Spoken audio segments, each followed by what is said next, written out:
তারাবি 20 রাকাত। কোরআন বলে, হাদিস বলে, রাসূলের জীবনী বলে, আবু বকর, ওমর, ওসমান, আলীর জীবনী থেকে পেয়েছি, রাসূল কারীমের জীবন দর্শন থেকে পেয়েছি। 20 রাকাত তারাবি 1400 বছরের ইতিহাসে মক্কা মদিনা আমরা পড়ে এসেছি। সাহাবা, তাবিঈন, তাবে তাবিঈন, মুহাদ্দিসিন, মুফাসসিরিন, উলামা, ফুকাহা, শুহাদাদের জামানা থেকে 8 রাকাত বলতে যে তারাবির কথা বলা হয়, সেটা কোরআন সুন্নাহর গভীর দিক দর্শন জ্ঞান না থাকার কারণে আমার আপনার মতো একজন টুপিওয়ালা, দাড়িওয়ালা বুঝের কমতির কারণে যে ব্যাখ্যাটা দিচ্ছে সেটা ভুল। ঠিক না বেটি? কথা বলেন। দুটা তো সহি হবে না, হয়তো 8 রাকাত সহি, নতুবা 20 রাকাত সহি, দুটার যে কোনো একটা সহি হবে। যদি 20 রাকাত সহি হয়, 8 রাকাত এটা একটা বিভ্রান্তিমূলক অপপ্রচার।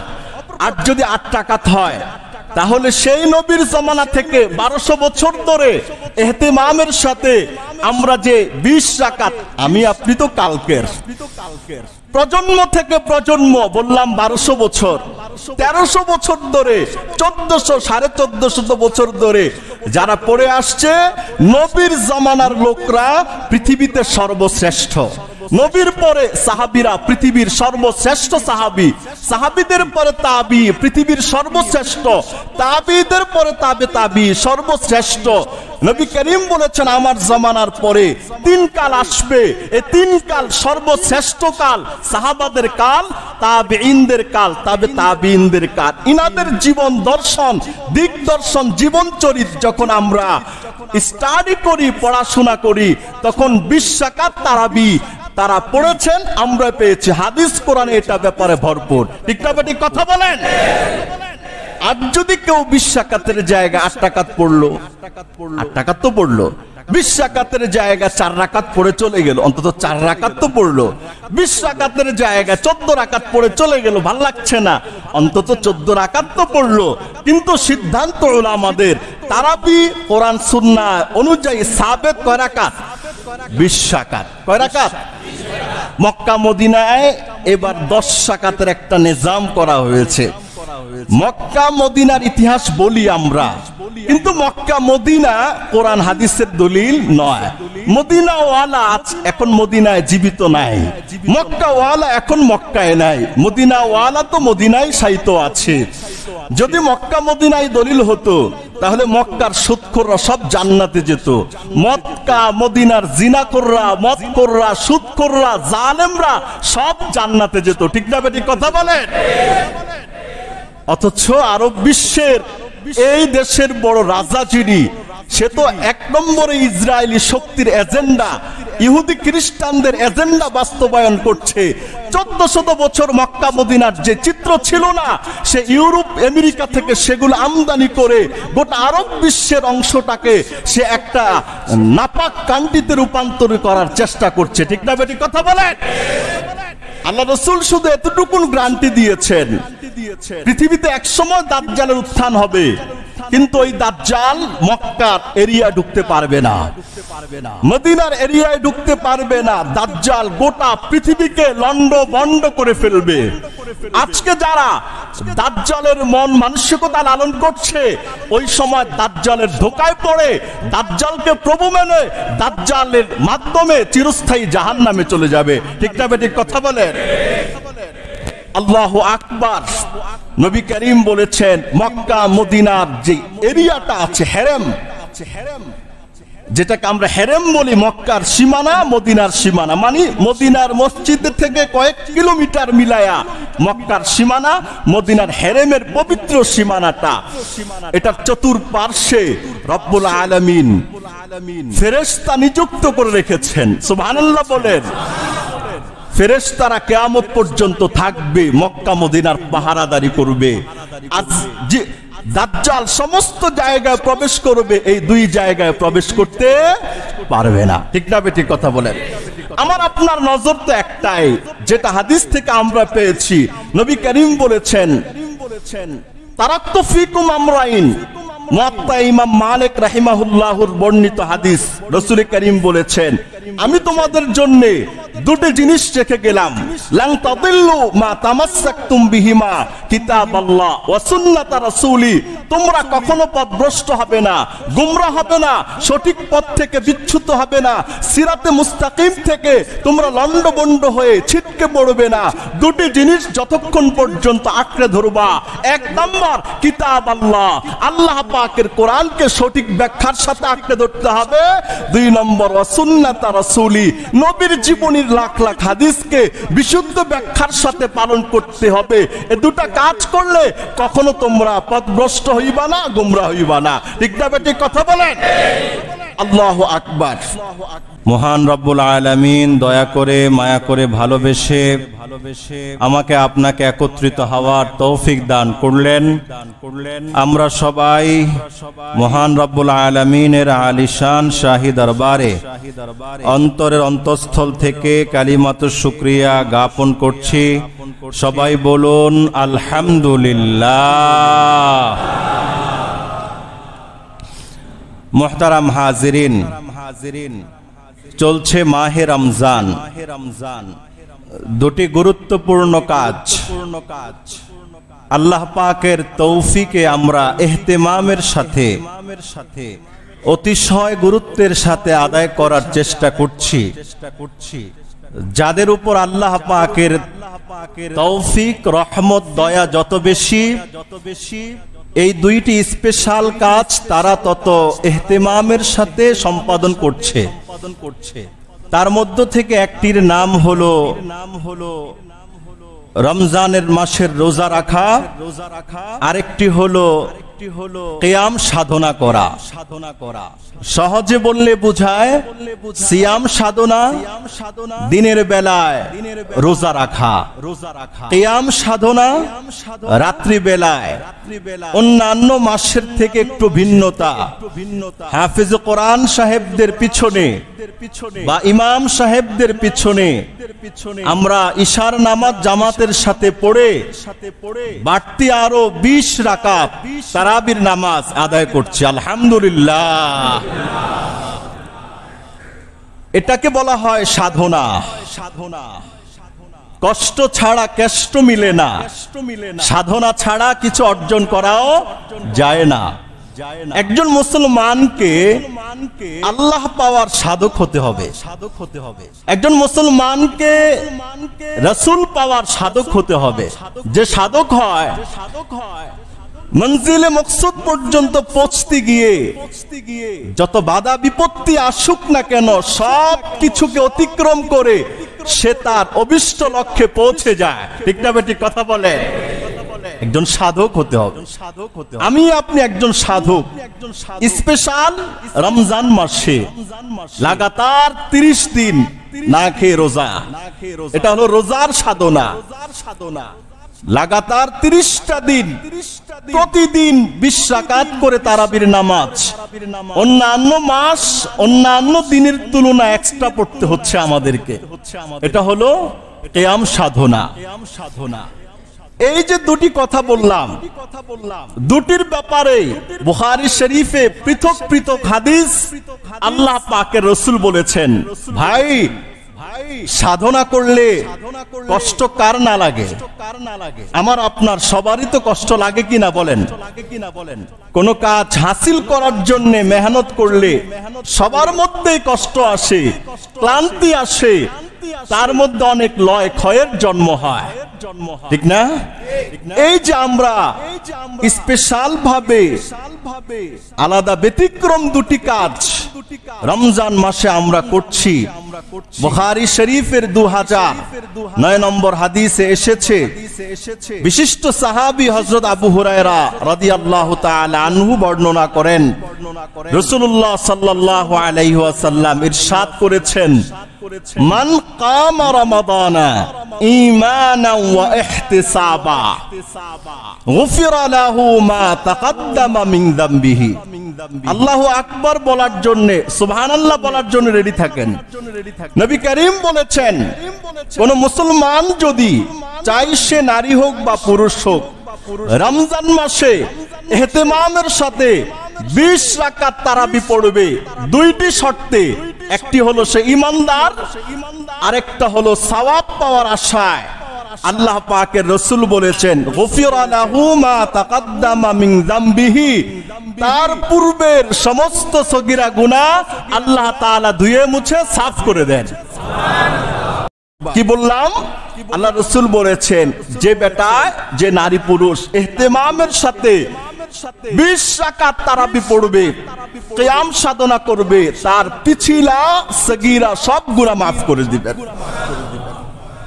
এবার শুনেন, বুখারী শরীফের 2014 নম্বর হাদিসে এসেছে, যারা আমরা রোজা রাখছি, এই যে একটা কষ্ট হচ্ছে, প্রাপ্তির কাছে কষ্ট মাটি হয়ে যায়।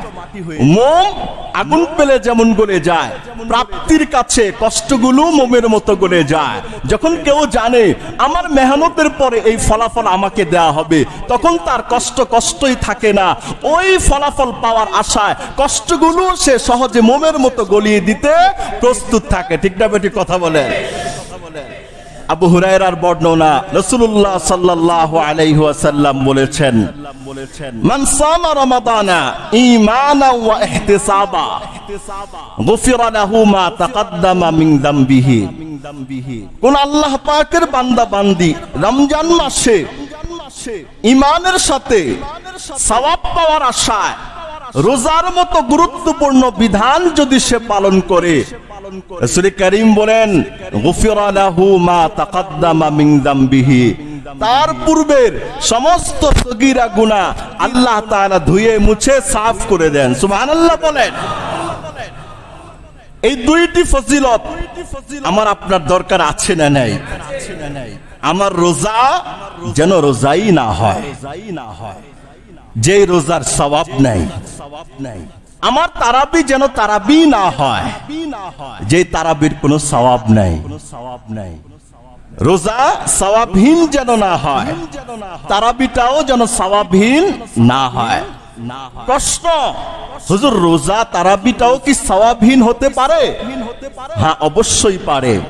বলে এটার প্রমাণ নবী করিম সাল্লাল্লাহু আলাইহি ওয়াসাল্লামের হাদিস থেকে এটার প্রমাণ দিচ্ছি।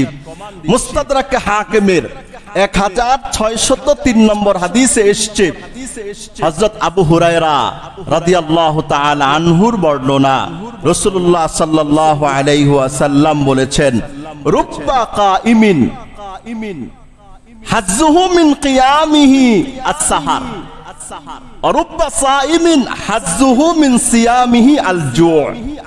দুটি কথা বলেছেন। কতক রোজাদার এমন আছে সারাদিন না খেয়ে থাকে, তার কষ্ট কষ্টই হয়, এটার কোনো ফলাফল আল্লাহ পাকের কাছ থেকে সে পায় না। রুব্বা কাইমিন হাজ্জুহু মিন কিয়ামিহি আস-সাহার, তারাবির নামাজ কষ্ট করে 20 রাকাত পড়ে, কিন্তু কষ্টের জায়গায় কষ্টই থেকে যায়, আল্লাহ পাকের পক্ষ থেকে সে পুরস্কার পায় না। আচ্ছা এবার বলেন তো কেন পায় না? রোজা রাখে পুরস্কার পায় না, নামাজ পড়ে সে পুরস্কার পায় না, কষ্ট করে যদি তার ফলাফল না পাওয়া যায়, আপনি বলুন এই কষ্টের কোনো মূল্যায়ন হয়? শ্রম দিয়ে যদি তার যথার্থ মূল্যায়ন নেওয়া যায়, এটার কি মূল্যায়ন হয়? কথা বলেন না কেন? আল্লাহু আকবার। এজন্য কষ্টেরও একটা মূল্যায়ন করতে হয়, তাহলে কষ্টটা কি হয়ে যায়? দামি হয়ে যায়। কষ্টটা এটা মূল্যবান হয়ে যায়, কষ্টটা এটা সাফল্যের শীর্ষ শিখরে পৌঁছে যায়। আল্লাহ পাকের রাসূল সাল্লাল্লাহু আলাইহি ওয়াসাল্লামের জামানায় দুইজন মহিলা রোজা রেখেছে, অত্যাধিক কষ্ট হচ্ছে, হাউমাউ করে চিল্লাচিল্লি করছে, অস্থির হয়ে যায়। আমরাও রোজা রেখে অনেক সময় অস্থির হয়ে যায়, তাই না?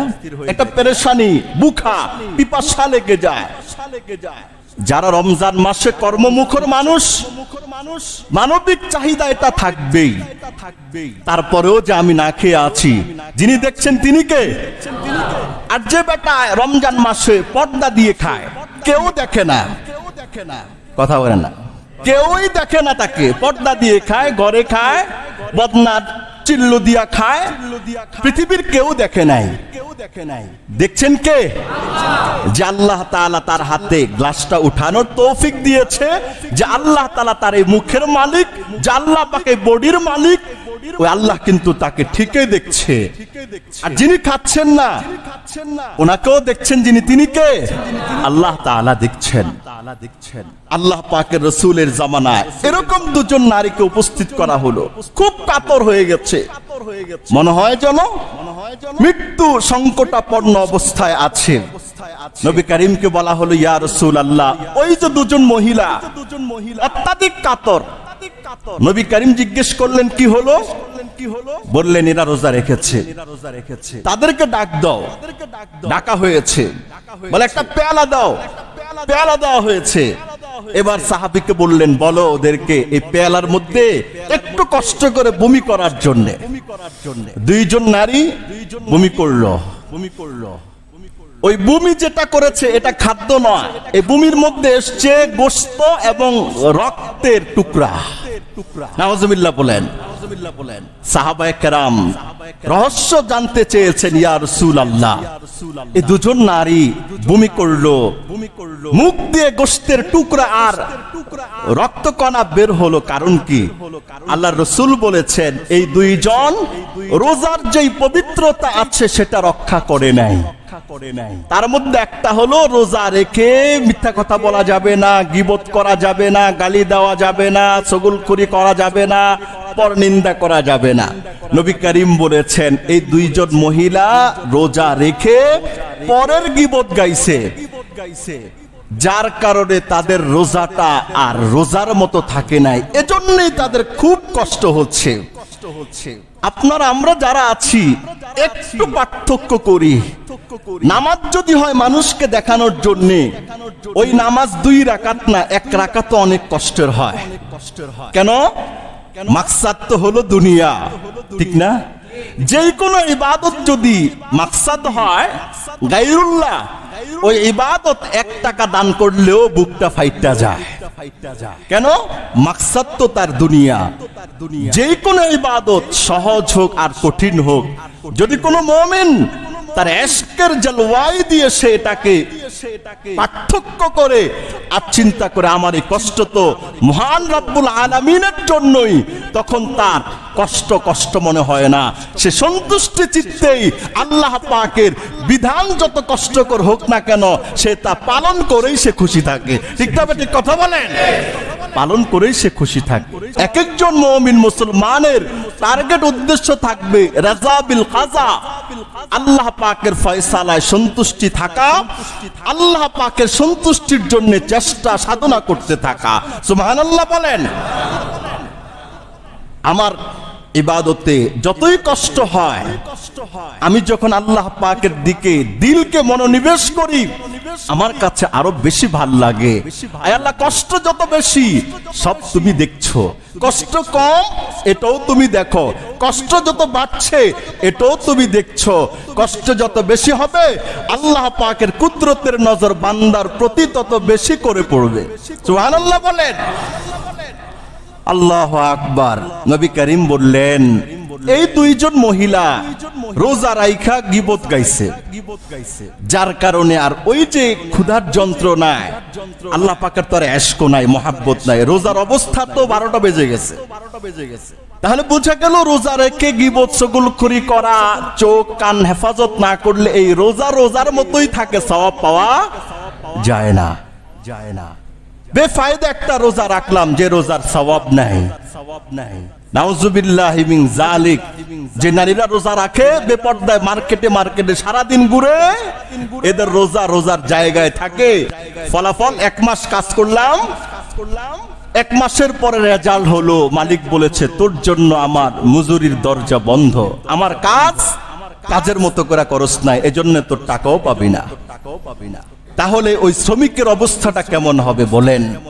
এক একজন রোজাদার, আমার আপনার রোজাটা, এটার পাহারাদার আমি আপনি নিজেই।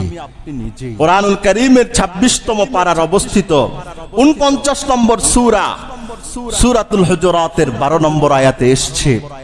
ওই যে মহিলার মুখ দিয়ে রক্ত বের হয়েছে কেন? আল্লাহ পাক বলেছেন, ইয়া আইয়ুহাল্লাযীনা আমানুজতানিবু কাসীরাম মিনাজ জান্নি, এই মুমিন মুসলমান বান্দারা, মানুষের ব্যাপারে খারাপ ধারণা পোষণ করবা না।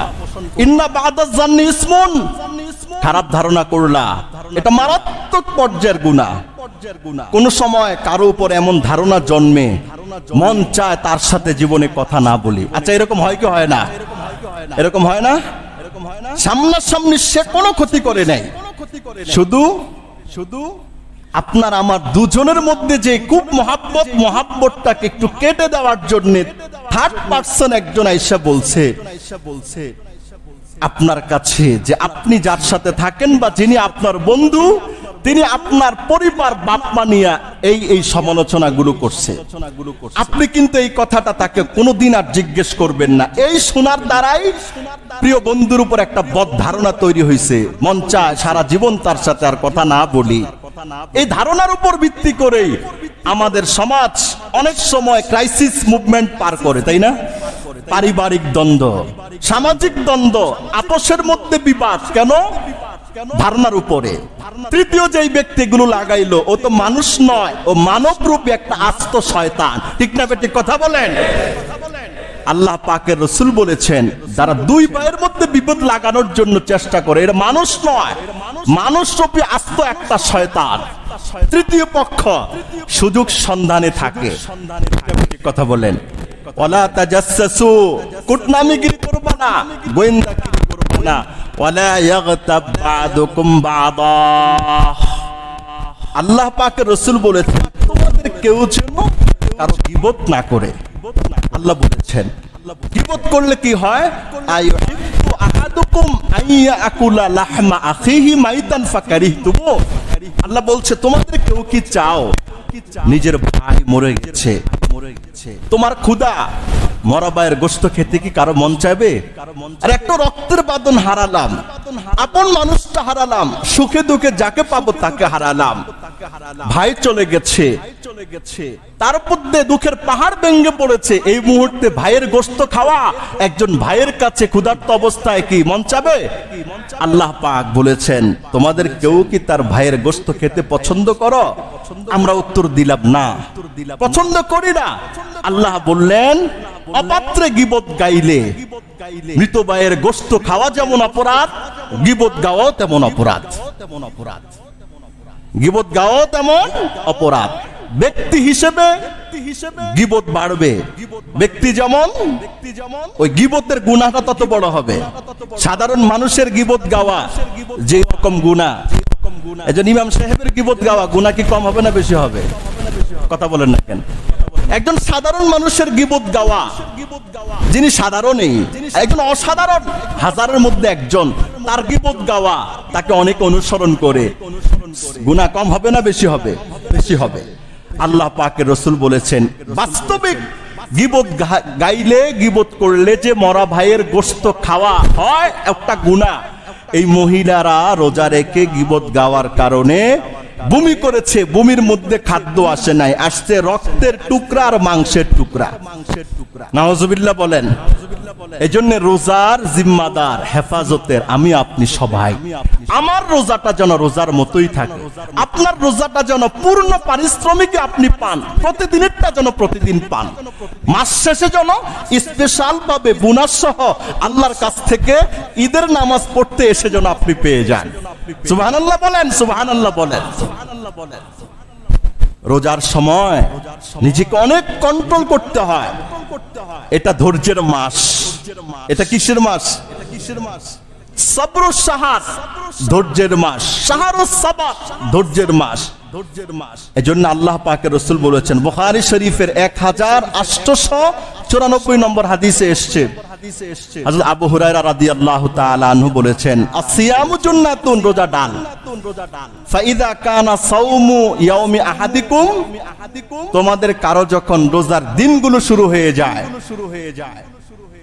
ফালা ইয়াফসুক ওয়ালা ইয়াজহাল, রোজা রাখা অবস্থায় সে যেন গুনাহের কাজ না করে, অজ্ঞতাবশত এমন কোন কাজ না করে যেটার দ্বারা রোজার পবিত্রতা নষ্ট হয়ে যায়। আল্লাহ পাকের রাসূল বলেছেন, ফাইন সাব্বাহু আও কাতালাহু, এই অবস্থায় যদি তাকে কেউ গালি দেয়, আমি রোজাদার, অন্যায় ভাবে আমাকে একজন ভাই গালি দিল, অথবা সে জানেই না রোজা রেখে এই কাজটা করলে কিরকম অপরাধ হয়, আল্লাহ রাসূল শিখিয়ে দিয়েছেন, ফালইয়াকুল ইন্নী ইমরুউন সায়েম, সে যেন বলে দেয় আমি হলাম রোজাদার, রোজা রেখে আমাকে গালি দিয়ে অন্যায় করেছো, ইচ্ছে করলে তার চাইতে আরো শক্তিশালী একটা গালি দিতে পারতাম, তার চেয়ে আরো শক্তিশালী দুটো থাপ্পড় দিতে পারতাম, শুধু দিচ্ছি না, রমজানের পবিত্রতা রক্ষা করে। সুবহানাল্লাহ বলেন। রাসূল শিখিয়েছেন, ফালইয়াকুল ইন্নী ইমরুউন সায়েম, সে যেন বলে দেয় আমি হলাম রোজাদার, আমাকে গালি দিলেও গালি দিব না, আমাকে বকা দিলেও বকার উত্তর দিব না, আমাকে যদি একটা থাপ্পড় দেয় আমি তাকে দুইটা থাপ্পড় দিব না, যদিও থাপ্পড় দেওয়ার সামর্থ্য আমার আছে, বকা দেওয়ার সামর্থ্য আমার আছে, গালি দেওয়ার সামর্থ্য আছে, তারপরেও আমি অন্যায়ের প্রতি উত্তর দিব না, এই কারণে আমি হলাম রোজাদার, আর রোজাদারের জন্য এই কাজগুলো করা অশোভনীয় হয়ে যায়। সুবহানাল্লাহ বলেন। এই জন্য রোজাকে আমরাই কি করব, এটাকে রক্ষা করব। ভাই 1-2 দিন রোজা না তো, 30টা দিন রোজা, কত কুরবানি, কত মেহনত।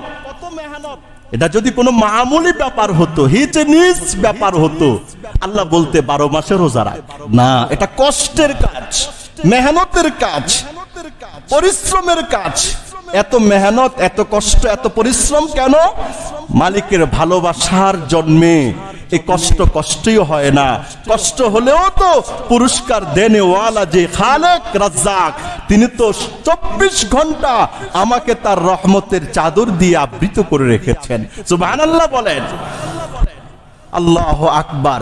জন্যে রোজাটা আমাদের জন্যে যেন নিষ্কণ্টক হয়, কালিমা মুক্ত হয়, এজন্যই ভাই এই কথাগুলো আমি আপনাদেরকে আরজ করলাম। যারা রোজা রাখে এত কষ্ট করে, তাদের বহু ফজিলত, বহুমাত্রিক ফজিলতের কথা কোরআন হাদিসে আল্লাহ পাকের রাসূল সাল্লাল্লাহু আলাইহি ওয়াসাল্লাম বর্ণনা করেছেন। তার মধ্য থেকে একটি হাদিস শোনাই আমি আপনাদেরকে। এই হাদিসটা মুসলিম শরীফের 1151 নম্বর হাদিসে এসেছে। বিশিষ্ট সাহাবী আবু হুরায়রা রাদিয়াল্লাহু তাআলা আনহু বর্ণনা করেছেন, ক্বালা রাসূলুল্লাহ সাল্লাল্লাহু আলাইহি ওয়াসাল্লাম, আল্লাহ পাকের রাসূল ইরশাদ করেছেন, রোজাদারের শ্রেষ্ঠত্ব, যেই বান্দা আল্লাহ পাককে খুশি করার জন্য রোজা রাখে, তার শ্রেষ্ঠত্ব মর্যাদার ব্যাপারে আল্লাহ পাকের রাসূল সাল্লাল্লাহু আলাইহি ওয়াসাল্লাম বলেছেন, আস-সাওমু লি ওয়া আনা আজজি বিহি। ক্বালা আল্লাহু তাআলা, হাদিসে কুদসি, আল্লাহ তাআলা বলেন, কুল্লু আমাল ইবনি আদম ইউদাআফুল হাসানাতু ইলা 10 আমসালিহা। আল্লাহ পাকের রাসূল বললেন, বনি আদমের সমস্ত কাজ 1 গুণ থেকে 10 গুণ পর্যন্ত সওয়াব আল্লাহ তাআলা তার আমলনামায় লিখে দেয়। প্রত্যেকটা নেক কাজের সওয়াব 10 গুণ বেড়ে যায়, একটা নেক কাজ করলে 10 গুণ সওয়াব হয়ে যায়। কুল্লু আমাল ইবনে আদম ইউদাআফুল হাসানাতু ইলা 10 আমসালিহা। সব নেক কাজ করলে 10 গুণ পর্যন্ত সওয়াব হয়। আল্লাহ পাকের রাসূল বললেন, ইল্লা সাওম, তবে রোজাটা এমন একটা ইবাদত, এটার মধ্যে ভিন্নতা আছে। আল্লাহু আকবার। আল্লাহ পাকের রাসূল বললেন, আল্লাহ পাক বলেন, ফাইন্নাহু লি ওয়া আনা আজজি বিহি, এই আমার বান্দা, তোমরা যারা রোজা রাখো, রোজাটা আমি আল্লাহকে খুশি করার জন্যই রাখো। অন্যান্য সমস্ত ইবাদতের মধ্যে লোক দেখানো যায়, কিন্তু রোজা এমন একটা ইবাদত, এটার মধ্যে লোক দেখায়া রোজা রাখা যায় না। এই নামাজ পড়লে লোক দেখানো যায়, আমি নামাজি। হজ করতে গেলে এলান করে যাওয়া যায়, আমি হাজি। কোরবানি করলে দেখা যাওয়া যায় বড় কোরবানি করতেছে। অন্যান্য ইবাদতের মধ্যে লোক দেখিয়ে ইবাদত করার সম্ভাবনা আছে, কিন্তু যে রোজাদার, এটা লোক দেখায়া রোজা রাখা যায় না। সকাল থেকে সন্ধ্যা পর্যন্ত ঘরে বাহিরে সর্ব জায়গায় নিবৃত্তে নির্জনে একাকিত্বে হলেও সে এক ফোঁটা পানিও পান করে না। সুবহানাল্লাহ বলেন। আল্লাহ পাক বলেন ফাইন্নাহু লি, রোজাটা আমার বান্দা যখন রাখে আমি আল্লাহকে খুশি করার জন্যই রাখে। ও আনা আজিজি বিহি, আর আমি আল্লাহ তাআলা কথা দিলাম নেক কাজের সওয়াব 1 থেকে 10 নয়। একজন রোজাদার তার রোজার সওয়াব আমি কত বাড়ায়া দিব, আমি আল্লাহ তাআলা যত মহান, রোজার সওয়াবটাও তত মহান করে আমার বান্দাকে বাড়ায়া দিব। আল্লাহ পাক বলেন অন্য রিওয়ায়াতের মধ্যে আসছে ওয়া আনা উজজাবি, রোজাদার আল্লাহকে জিজ্ঞেস করে, আল্লাহ আমার রোজার পারিশ্রমিক কি? আমি রোজা রাখলাম 1 দিন নয় 2 দিন নয়, লাগাতার একটা মাস না খেয়ে রোজা রাখলাম। আল্লাহকে জিজ্ঞেস করলাম, আল্লাহ আমাদের পারিশ্রমিকটা কি? আল্লাহ তাআলা তো এমনি সরাসরি কথা বলবে না। আল্লাহ তাআলাকে যে প্রশ্নটা আমরা মানসিকভাবে করতাম, এই প্রশ্নের উত্তর রাসূল সাল্লাল্লাহু আলাইহি ওয়াসাল্লাম বলেছে। আল্লাহ তাআলা বলেন ওয়া আনা উজজা বিহি, এই রোজাদার তোমাদের পুরস্কার আমি আল্লাহ তাআলাই নিজেই তোমাদের পুরস্কার। তোমরা কি এতে সন্তুষ্ট নয়? তোমরা রোজা রাখবা আর তোমাদের আল্লাহকে আপন করে পেয়ে যাইবা, এটাকে তোমরা সন্তুষ্ট নয়? রোজাদাররা বলে হা হা আল্লাহ তাআলা আমরা আপনার ফয়সালায় সন্তুষ্ট। সুবহানাল্লাহ বলেন। কর্মচারী কাজ করার পর মালিক তাকে সন্ধ্যা বেলায় 1000 টাকা দেয়, মাস শেষে 20, 25, 50,000 টাকা দেয়। পূর্ণ মাস পরিশ্রম করেছে এই জন্য তাকে দেয়। একদিন মালিক বলল, আমার কর্মচারী আমার কোম্পানিতে তুমি চাকরি করো, মাস শেষে আর তোমাকে বেতন দিব না, তোমার বেতনটা হলাম আমি মালিক নিজেই। সুবহানাল্লাহ বলেন। তোমার যখন যা লাগে, যেটা লাগে, যেইভাবে লাগে, যত খরচ লাগে সব তুমি আমার কোম্পানি থেকে করবা, তোমাকে কোনো বাধা দেওয়া হবে না। আল্লাহ তাআলা বললেন, হে আমার বান্দারা তোমরা কষ্ট করে রোজা রাখো, আমি আল্লাহ তাআলা বললাম ওয়া আনা উজজা বিহি, রোজাদারের পুরস্কার আমি আল্লাহ নিজেই হয়ে যাব। সুবহানাল্লাহ। আল্লাহ পাক বলেন ইয়াদাউ তাআমাহু ওয়া শাহওয়াতাহু লিআজলি, এই রোজাদার তোমরা সারাদিন না খেয়ে থাকো, সারাদিন মনের চাহিদা পূরণ না করে থাকো, এটা তো দুনিয়ার কাউকে দেখানোর জন্য নয়, একমাত্র আমি আল্লাহ তাআলাকে সন্তুষ্ট করার জন্যই তোমরা এই কাজটা করে থাকো। সুবহানাল্লাহ বলেন। মুসলিম শরীফের 1152 নম্বর হাদিসে এসেছে, হযরত সাহাল ইবনে সাদ রাদিয়াল্লাহু তাআলা আনহুর বর্ণনা, রাসূলুল্লাহ সাল্লাল্লাহু আলাইহি ওয়াসাল্লাম বলেন, হে আমার উম্মত, ইন্না ফিল জান্নাতি বাবা, জান্নাতে একটা দরজা আছে, ইকালু লাহুর রায়্যান, এই দরজাটার নাম হলো রায়্যান। সুবহানাল্লাহ। ইয়াদখুলু মিনহু সায়িমুনা ইয়াওমাল কিয়ামাহ, আল্লাহ পাকের রাসূল বললেন কিয়ামতের দিন এই রায়্যান দরজা দিয়ে রোজাদাররা দলে দলে প্রবেশ করবে। লা ইয়াদখুলু মাআহুম আহাদুন গায়রুহুম, যারা রোজা রাখে নাই তারা রায়্যান দরজা দিয়ে রোজাদারদের সাথে প্রবেশ করবে না। ফাইদা দাখালা আখিরুহুম উগলিকাল বাব, সর্বশেষ রোজাদার রায়্যান দরজা দিয়ে যখন জান্নাতে প্রবেশ করবে, আল্লাহ তাআলা বলবেন এই জান্নাতের রায়্যান দরজা চিরজীবনের জন্য বন্ধ করে দাও, এটা আর খুলবা না। যারা কষ্ট করে দুনিয়ায় রোজা রাখছে এই দরজা দিয়ে স্পেশাল বালাখানা তাদেরকেই দিয়ে দিব। সুবহানাল্লাহ বলেন।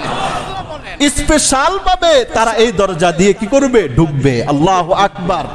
মুসনাদে আহমদের হাদিস 6626 নম্বর হাদিসে এসেছে, রোজা এবং কোরআনুল কারীম কিয়ামতের দিন বান্দার জন্য আল্লাহ পাকের কাছে সুপারিশ করবে।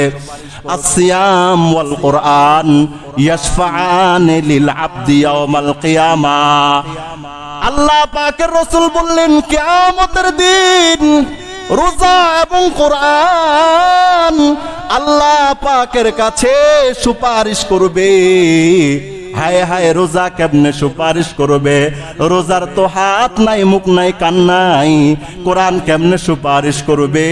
ওই সময় আল্লাহ তাআলা রোজাকে একটা বস্তুর আকৃতি দিয়ে জিসিম আকারে তৈরি করে তাকে কথা বলানোর শক্তি দিয়ে দিবে।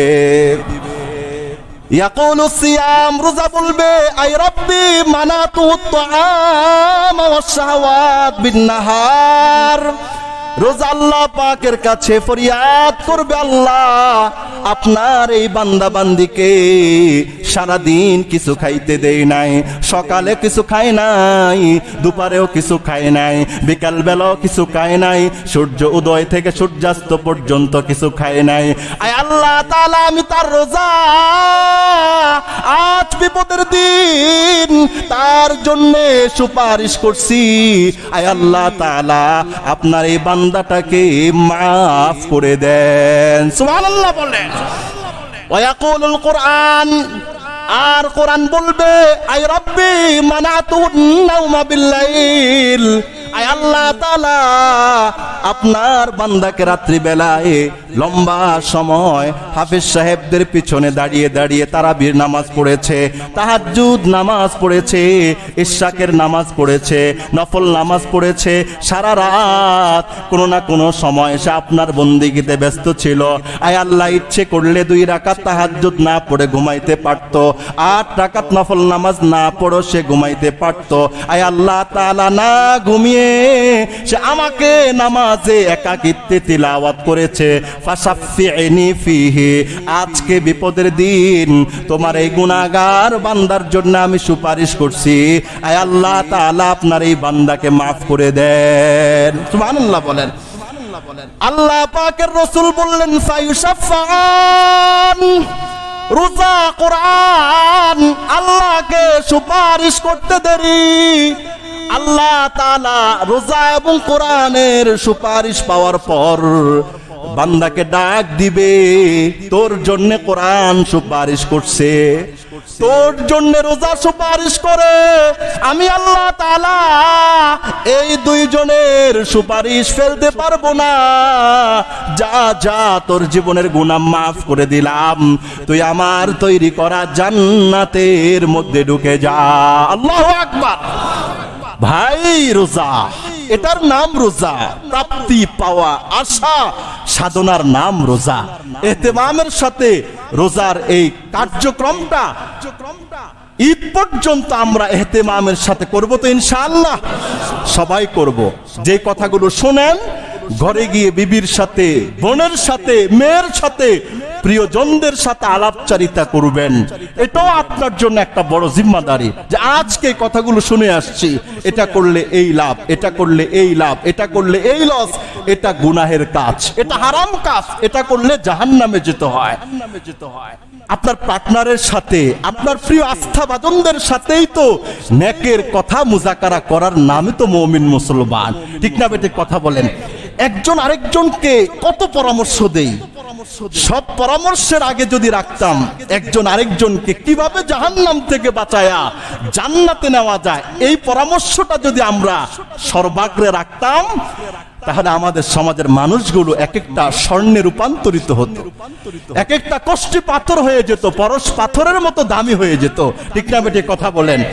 আল্লাহ পাক আমাদের সবাইকে 30 দিনের রোজা সিয়াম সাধনা কিয়াম সাধনা করে আল্লাহ পাকের ভালোবাসা লাভ করে আল্লাহ পাককে সন্তুষ্ট করার তৌফিক দান করুক। সবাই বলুন আমিন।